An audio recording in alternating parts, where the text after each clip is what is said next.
Golden State Media Concepts Technology Podcast covers everything tech. The hottest mobile phones, tablets, games. We review it, rate it, test it. Whether you're Microsoft or Apple, Android or iPhone, we'll give it to you black and white. The Golden State Media Concepts Technology Podcast.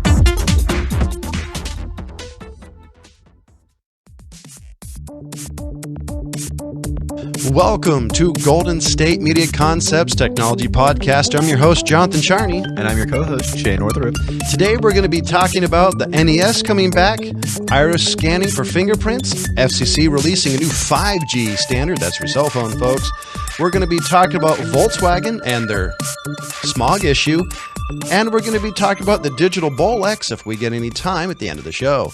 So let's go to the NES thing first, and you want to read it? So, Jonathan, what decade are we in?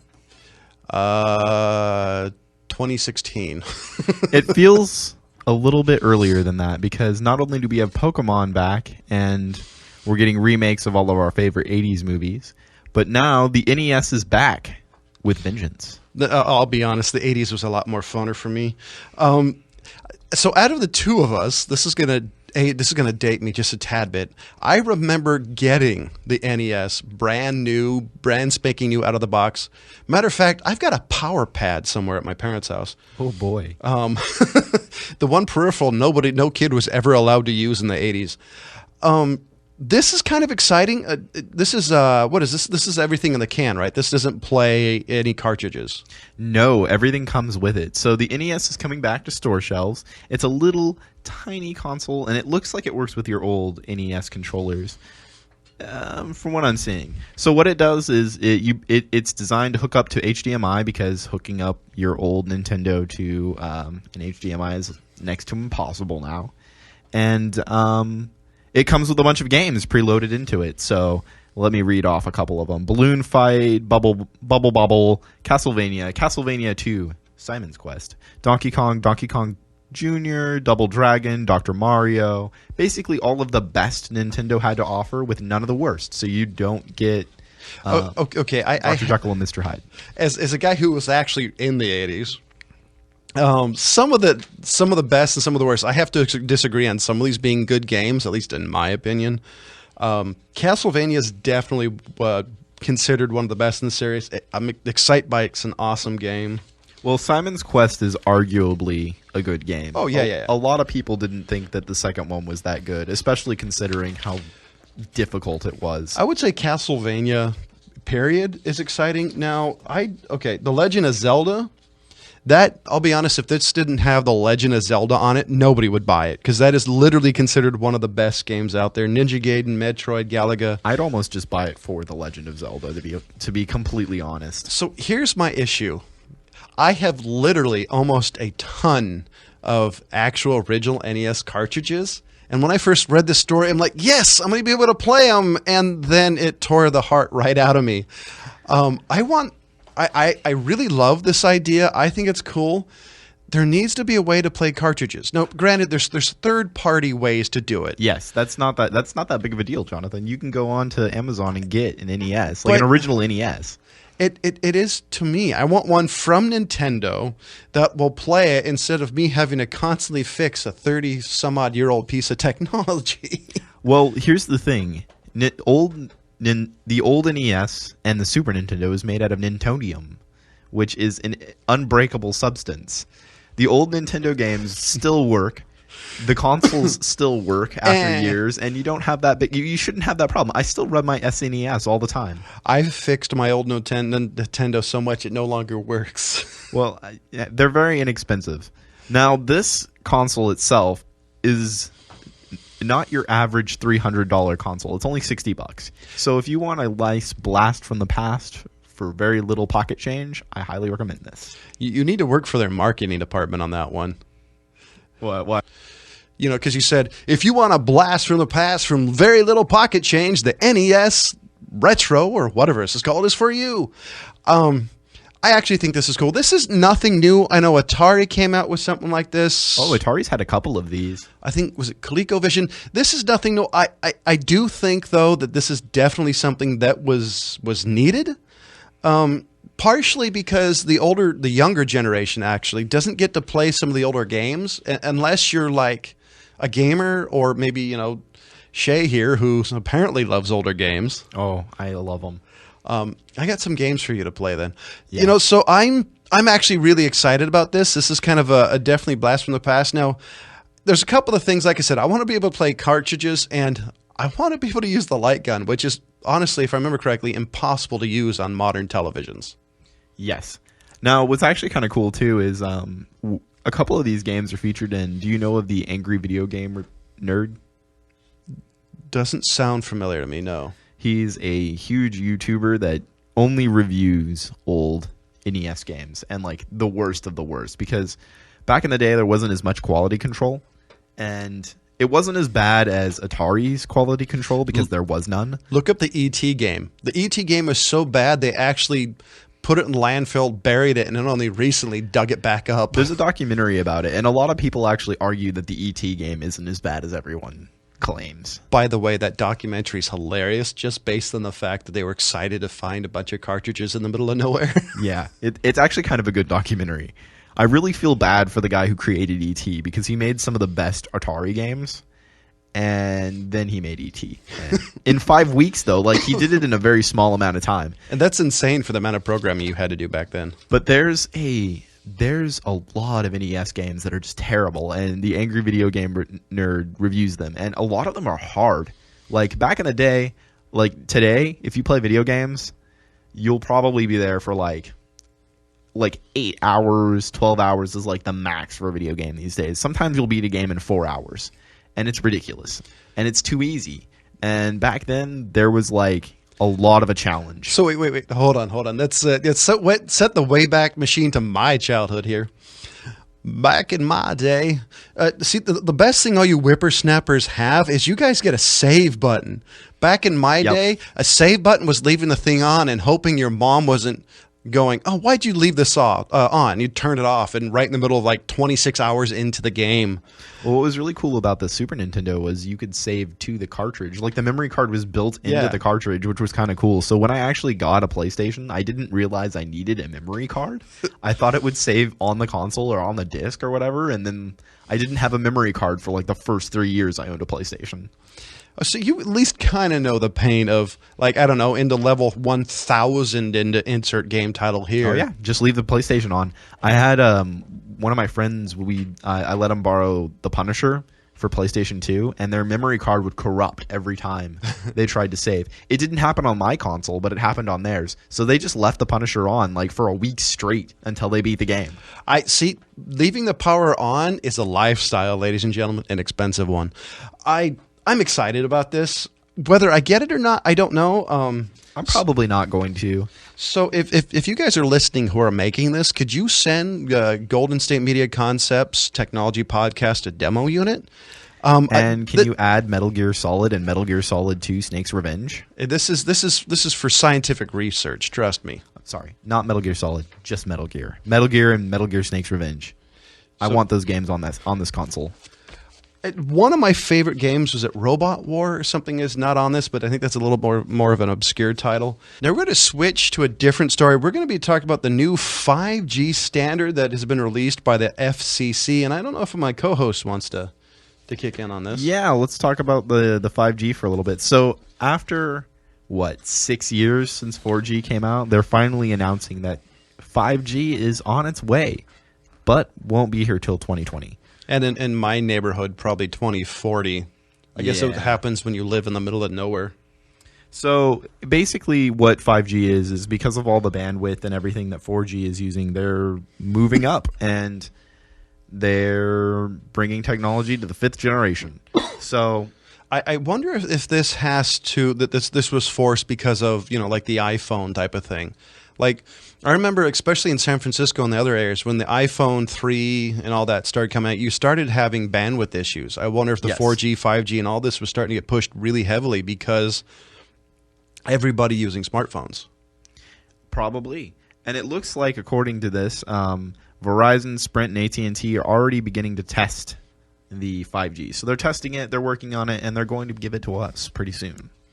I wonder if this is going to require any like hardcore tower upgrades, because if there's they actually mentioned that in the article. They talk about how they're going to be putting up a lot more towers and how they're going to have to upgrade them and all of that. And that's why it's going to take so long to bring 5G to the public. No, my main curiosity on this one is, will this work with the same towers? Are they going to have to do more because, say, it just doesn't reach as far out?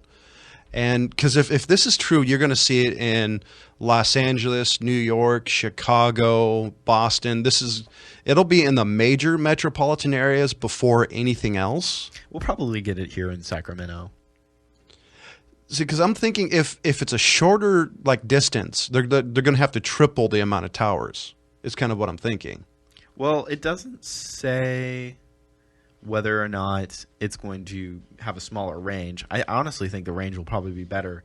I'm hoping so, because if the range is better, this will become closer to, at some point in time, maybe competing with some of the actual ISPs. Now, you're going to have a little bit of a bandwidth cap, but if you can make internet cheaper everywhere, rural areas and whatnot, you're going to start having competition for AT&T, Comcast, and all them.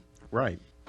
So basically the biggest thing that's going to happen is this is going to make better bandwidth and more availability to use more bandwidth. And that's kind of where they're going with this, I think. No, it makes sense. I mean, with the proliferation of smartphones and other technologies, they're going to have to do something. And I remember reading something about the UE, Japan, and a bunch of other countries starting to look into it too. So it must be the new world standard. Oh, even North Korea is. So one person? Pretty much. I am curious on this is going to work with Verizon's CDMA LTE technology. Because AT&T, at least in the United States, uses GSM, and GSM is pretty much more of a world standard. Granted, there's variations of it. I'm really curious to see how Verizon's going to go with this. Yeah. Because I could totally see in the future them having to switch to a GSM. And I'm excited to see faster speeds, and maybe I won't have as much problems with my GPS. Now we're going to a bit of a break. Now after the break, we're going to be talking about something that every gearhead and geek pretty much is interested in, is how VW, Volkswagen, beat the system. Tired of searching the vast jungle of podcasts? Now listen close and hear this out. There's a podcast network that covers just about everything that you've been searching. Hey! The Golden State Media Concepts Podcast Network is here. Nothing less than a podcast bliss with endless hours of podcast coverage. From news, sports, music, fashion, cooking, entertainment, fantasy, football, and so much more. So stop lurking around and go straight out to the Golden State Media Concepts Podcast Network. Guaranteed to fill that podcast itch. Whatever it may be. Visit us at www.gsmcpodcast.com. Follow us on Facebook and Twitter, and download us on iTunes, SoundCloud, and Google Play.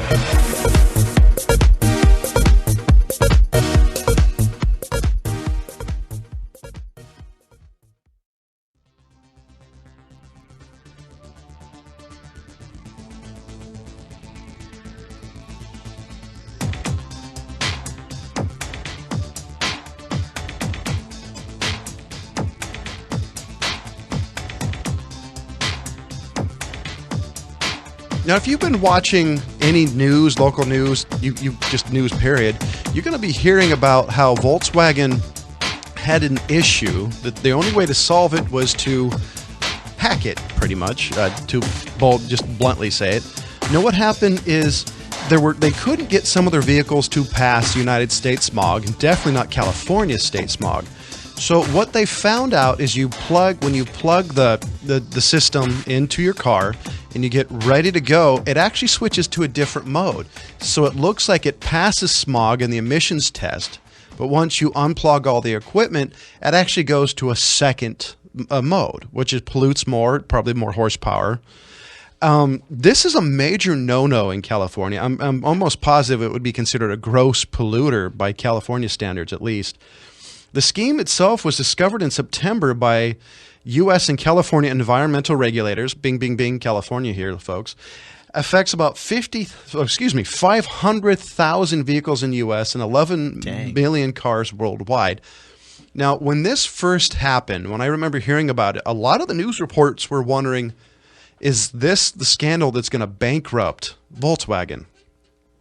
So a little bit more information about it. The software is embedded in the vehicle's electronics that would allow cars to emit up to 40 times the legally allowed amounts of nitrogen oxide. We're preparing to test to be within limits. Now, like I said, gross polluter, which, by the way, I'm pretty sure is not a big, if not a big fine for us, but definitely for them. Yeah. I mean, there's a huge lawsuit about this. The United States government was going after it.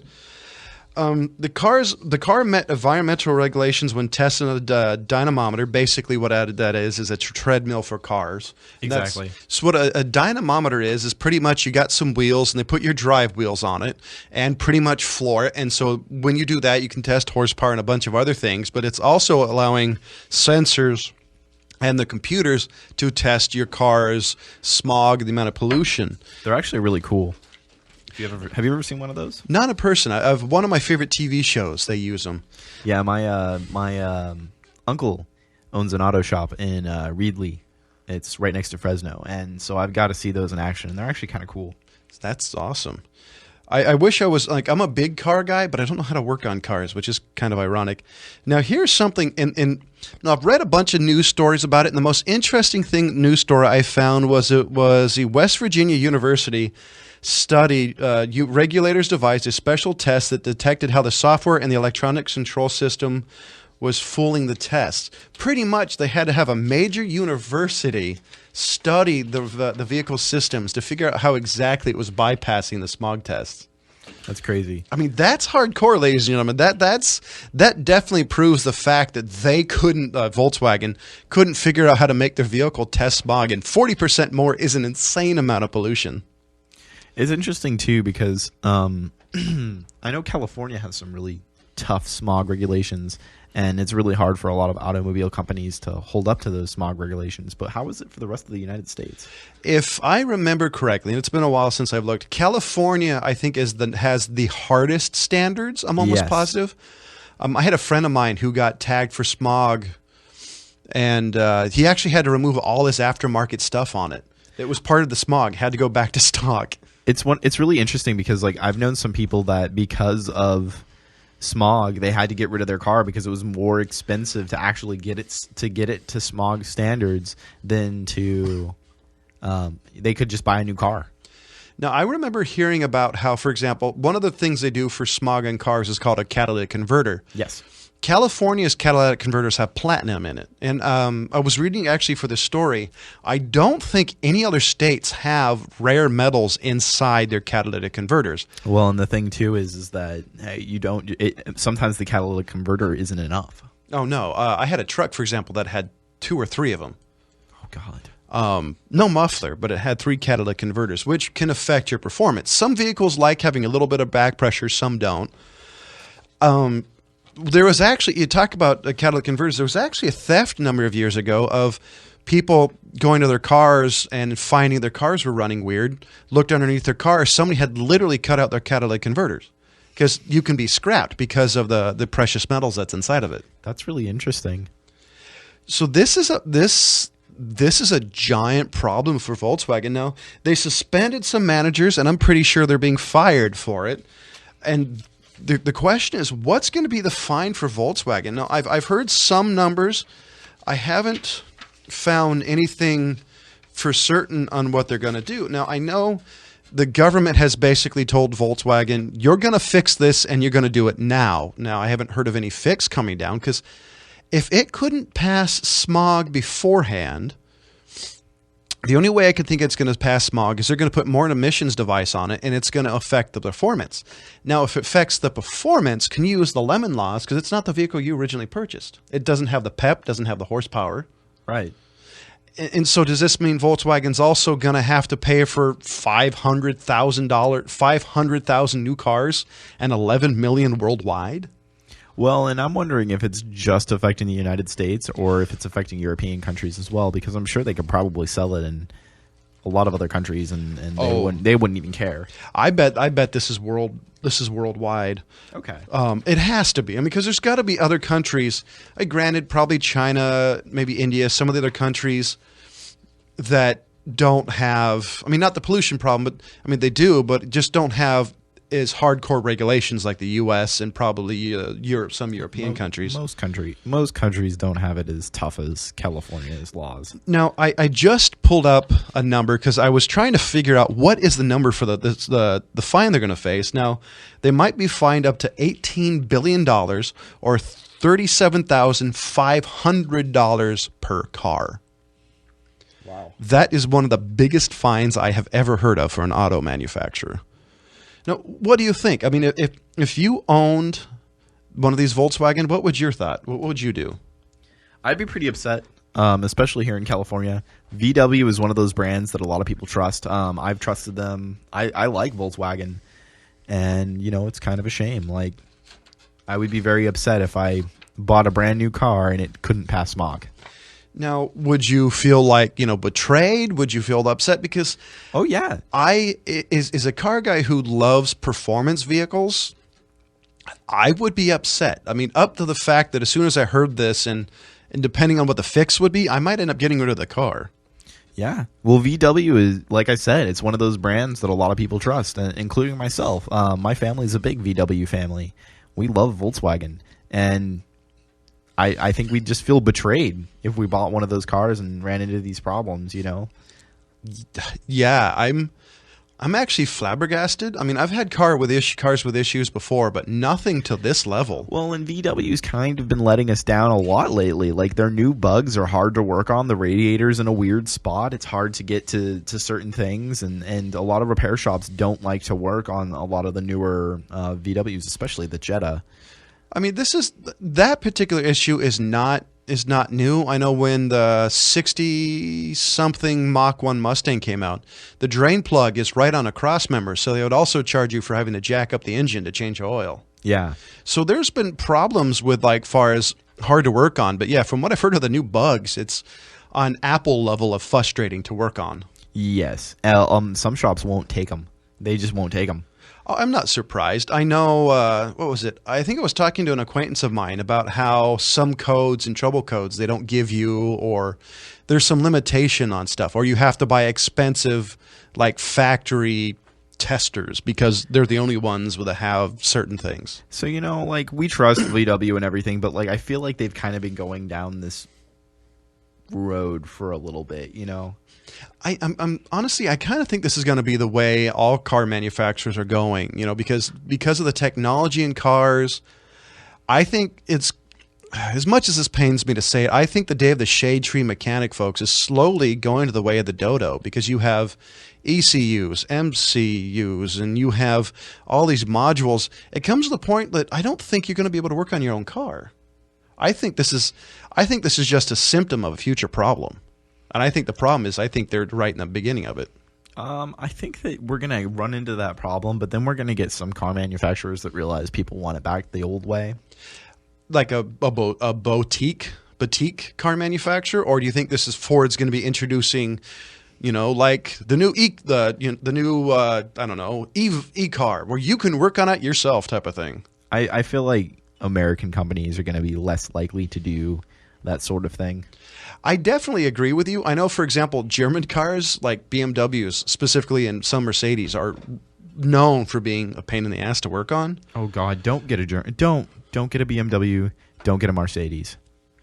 So I don't know. I'm really hoping, because it really pains me, and we're coming up to a hard break. So, ladies and gentlemen, when we come back, we're going to be talking about some really interesting technology involving your eyes. Want to find out what movies to go see? Then check out the GSMC Movie Podcast. It's your ticket to the latest movies, whether it's a new blockbuster event, romantic, comedy, or action flick. This show has got it all covered. They talk some what to go see now, don't bother, what's hot on Netflix, and everything in between. That's gsmcpodcast.com/movie-podcast. When it's all about the movies, it has to be this new show. Don't forget to like them on Facebook and follow them on Twitter. Visit gsmcpodcast.com for more info.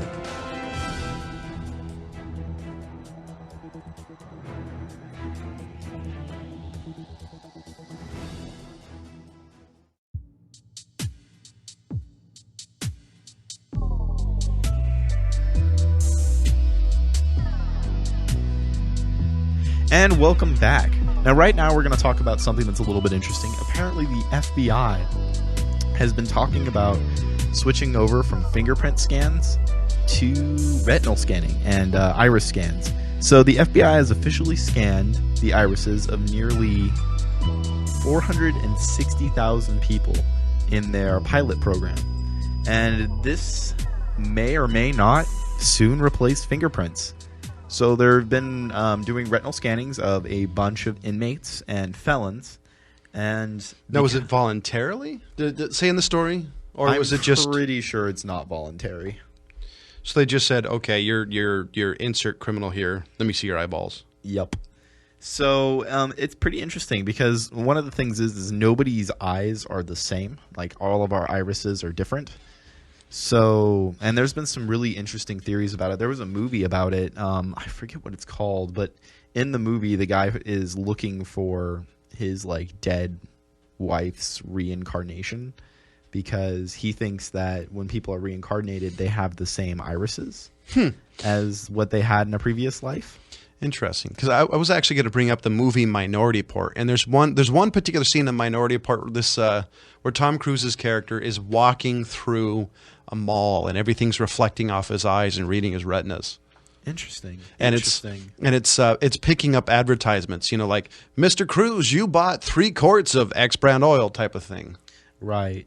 Well, and it's interesting because the iris scanning has been around, like the technology has been around for 25 years, and we're now just getting to the point to where we're using it, and it's relevant, and it's relatively bug-free. So this might be the new way that we crack down on crime. I'm pretty sure we're going to keep around fingerprints just because we can figure out who's done what.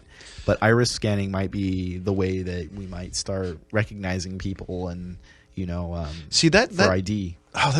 That kind of bugs me a little bit. I mean, at least with fingerprints, you find them at the scene of the crime. I mean, I just could see iris scanners everywhere. For example, like Minority Report, and you're doing it that way. It's really interesting because it's like we always see iris scanning and stuff like that in movies, but it's kind of cool that it's becoming like a legitimate thing that we're seeing in our everyday lives. The future made reality. I'm on the other side of it. I wish it would just stay a movie trope. Because, the technology is cool. It does kind of scare me a little bit. Maybe people thought this about fingerprints, but I don't know. I could see this going way out of left field. So the best way I could think about it is if you go to Disney World now, you have like these bracelets you can buy. These bracelets have RFID tags on it, and they can read the RFID tags from like 20 feet off the ground. Well, it's interesting too because apparently like Nokia and a few other phones have some phones have iris scanners to unlock your phone. Apparently Nokia and I can't pronounce the other name of this company. So then it's gonna. So the question: have you seen? What's the movie called? Demolition Man. Mm-hmm. There's a scene in Demolition Man where Wesley Snipes' character takes somebody's eyes out so they can get out of jail, for example. Spoiler report. So this is why I've watched a little bit too many, way too many movies. But this is why the technology scares me. I mean, worse with thumbprints, I'm losing a finger. Right. Well, have you seen? Did you ever play the game Splinter Cell? Yes. In Splinter Cell, a big part of the game was knocking people out and using their eyeballs to get into doors. I don't remember that part of the game. You knock them out, and then like you slam their face into the iris scanner. And yes. I remember that. That was a really big part of that game. Now, I'm trying to think, in all honesty, where this would come in handy for fighting crime. I think for security and in high-level areas, I think this is one of the best things you can do. A combination with things, it's perfect. I think that this might be a really good way to like identify people, especially like if the police could get a hold of it and like just scan your retinas instead of having to show them your ID. I guess I could see that because I'm trying to think, maybe going to the extreme level of, say, if you have a guy who was this mass murdering thief or something and he had his face change. You can't change your eyes. Well, and that's actually something that I am kind of concerned with. It's like, so, I mean, you can change your fingerprints and you can burn them off. And I mean, in the beginning of 7, he like cuts them off. Oof. And the movie 7. And I'm kind of like worried of like, can you alter your eyes in any way? Like, what would happen if you use the retinal scanner but you're wearing contacts? My assumption would be, and this is kind of a big guess, that on most contacts it can read through it. But there are also those contacts that are like gray market contacts that like make your eyes weird colors or bigger. Or like you get the ones that make your eyes look like you're Satan. See, that's my question. What happens if somebody figures out, say they knock somebody out and copy his irises? What happens if they have contacts that when scanned, it copies that? Honestly, I feel like that would be harder to make than a fingerprint thing. Oh, no. Oh, yeah, definitely. I mean, this is getting in the realm of movies. One of the reasons we keep bringing them up is because movies sometimes are the best way to judge how technology movies and science fiction novels. Exactly. What was it, like the book Mote in God's Eye, when it talks about like handheld computers and all that? I think it was in the 60s. So all of this worries me, and this is all kind of tinfoil hat. It's the same thing we talk about with AIs. Yeah. We're terrified and we love technology. See, I don't think this is a bad technology, but on the other hand, I can see it being used in a bad way. I don't like the idea of cops having iris scanners. Oh, I think it's a great idea. See, we're going to have to disagree on this just because I'm afraid of it being used poorly. I mean, maybe not. Maybe it'll just be like, hold up your eyes, scan. Okay, Mr. Smith, you have a $500 fine for doing insert thing here. And maybe it'll go fine. But on the other hand, I could see it going sideways really fast. I feel like it could make traffic stops and stuff like that like a lot quicker. So what if instead of having a cop do a traffic stop every so often there's a reader, you break the law, flash it off your eyes, and then boom, you just get a fine in the mail? Interesting. See, that's what it scares me. And it scares me from the point of everything being automated. If a cop pulls me over, I'm talking to an actual person. Now, granted, everything goes sideways, like I said, but I'm more analog the older I get than anything. That already happens, though. I mean, if you run a traffic stop and there are the cameras around, you can get sent a fine in the mail. Like, that's already things that. Yeah, but happen. I don't like that either. Yeah, no, I don't like it. But and there's certain parts of Sacramento, for example, that have them everywhere. Oh yeah, it's on every light in Sacramento. And some of them, the timing is dubious, without going too far in the weeds. So in the end, to kind of wrap up the story, I'm really curious to see how this goes. I want to see how the technology goes. For security purposes, I think this is the best way to go. I'm more afraid of it going in odd places. I don't even want the like Minority Report ads, say, you're walking through, the weirdest thing, and this is way out of left field, but this is also out of Minority Report. Say, for example, you bought your wife or girlfriend something intimate, and there's this, you walk by this ad and it says, well, you bought this, you're going to want this. That would be scary. I can totally see that happening. Oh, yeah, especially if you're buying yourself naughty adult toys. Yeah, I wasn't going to go there, but yes. Yeah, and all of a sudden, whoever you're with sees that. Ooh, I could see some real hazing from friends because of this. And I know some people are laughing at me going, oh, that would never happen. The problem is I'm a true believer in movies kind of dictate the way society goes. Not just movies. I mean, look at, like, you open up your laptop, and if you're like me and I'm always looking at cameras and stuff like that, that's all I see is, like, borrow lenses ads and all of that all over my Facebook. It's already happening. It's just not happening on that scale yet. Oh, yeah. I don't do anything weird, and I used to get some really bizarre Facebook ads. We'll talk about them off air because some of them just made me laugh. Oh yeah, I could give you a few stories. One more thing that I wanted to talk about real quick is, are you familiar with the digital Bolex camera? No. So the company Bolex, it was a crowdfunded thing, actually, I believe.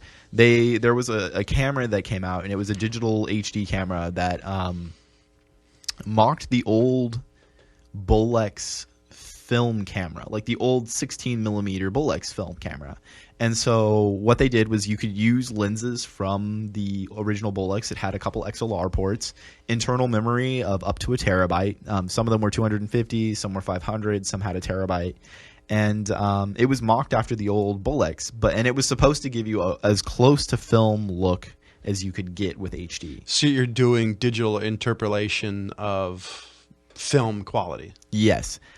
Now, the big problem with it being is not everybody wants that look, and not a lot of people wanted to use a Micro Four Thirds lens, which is a little tiny lens. So basically it comes down to you can do something in post versus having a specific camera. Yeah, and you might not be able to do it in post well, and the actual footage from the digital Bolex was kind of cool. It's just the only problem is that to use a digital, the biggest problem with the digital Bolex was that it had the problem with it was a passion project camera. You had to have a project that required that look. You had to have the lenses, which were hard to get, and you could get adapters for the lenses. It's just that if you were to put, it was a ×2 thing. So like if you were to put a 50 millimeter lens on there, all of a sudden it's 100 millimeter. Wait, it was fixed? What was that? I mean, the everything, it had no adjustability in the lenses? You could take off lenses and put them on, but the thing was if you were to like switch over to say like Canon lenses and use a adapter, which you could get, it would times the number of the lens by 2. Whoa. Which meant that using wide angles was not something you could do unless you were super far away. If we were in this little studio right now, like we would need a really wide lens, like an 18 to even get both of us in the shot. Like it was ridiculous. Wow. So and unless you had your little Micro Four Thirds lenses, which were little, and correct me if I'm wrong about that because I could be mistaken. So I guess that makes sense. It was a project that a small minority of people wanted. Right. And so I went to Slam Dance in 2015, and I got to experience that whole Sundance Slam Dance thing. And one of the things, they were really promoting the digital Bolex. Like they wanted everyone to shoot on it. They wanted everyone to like take a look at it. And it was a pretty cool, inexpensive camera. It was $3,000, but for $3,000 you could get much, much better cameras. Oh, hands down, $3,000 can get you a decent 4K camera. But the thing that was interesting about it was that rentals were really inexpensive. Like you could get I could get a digital Bolex for like 7 days for less than $100, which was really nice. Now, I have a question, and this is kind of out of left field. Would this be something, say, I don't know who really manufactures cameras anymore, but say, for example, Sony. Sony buys them lock, stock, and barrel, and then Sony comes out with a version of it. Not made a lot, more boutique. Do you think that's something would happen? Because it sounds like something people would want, but not something a single business would be able to survive solely on. Actually, they have discontinued the camera. That's what I wanted to talk about. So it's been discontinued, and it's kind of sad because a lot of filmmakers like myself and a lot of my friends were really excited about it, and they really wanted to use it. And you could still get your hands on one, but since it's been discontinued, a lot of my people are just kind of like upset. Now, what I'm thinking is with film and stuff like that start being retro, is starting to be in. This is it's a new trend. I can see one of these people picking up the basic idea of it and running with it. Now, maybe they'll be a little more intelligent with how they do it instead of being limited to a certain form factor. Maybe they'll figure out how to combine it with a standard camera or make it a mode, or I don't know. I just don't see this going away. I think this is going to be the beginning of a very larger trend. And that's what I thought too, and then I just didn't see it pick up. Like it just didn't. There are so many drawbacks to the camera itself, like say the Micro Four Thirds lens, and the fact that the battery's internal, that like a lot of people just kind of shied away from it. Oh, okay, so they shot themselves in the foot. Really, it's just like how I feel about virtual reality and 3D. It was kind of like a fad. Yeah, no, it's like curved TV. It's all a gimmick. And when it first came out, we were all really excited about it, but I haven't met a single person to shoot on it. Besides whoever was at Slam Dance, there were a few people I knew there that shot on it. Interesting. And they didn't really have the best things to say. Like they were like, yeah, it's okay. Well, ladies and gentlemen, unfortunately, we've come up to the end of today's podcast. I want you to do me a favor. I want you to go gsmcpodcast.com and subscribe to this podcast, the Technology Podcast. Now, there is a ton of other great podcasts here, but in our humble, small opinion, we're the best. But there's also Weird News, there's MMA, there's a bunch of great stuff we want you to take a look at. But before you all do that, we want you to go to iTunes and subscribe. And we also want you to go to our Facebook page at GSMC Technology Facebook. We want you to go to Twitter. And specifically on Facebook, I want you to find this episode. This is number 16. And I want you to comment, is there anything that we're wrong? Do you think we're right? Do you think there's a story that you want us to talk about? Post it there. And as always, this is Jonathan Charney. And Shay Northrup. Thank you for listening.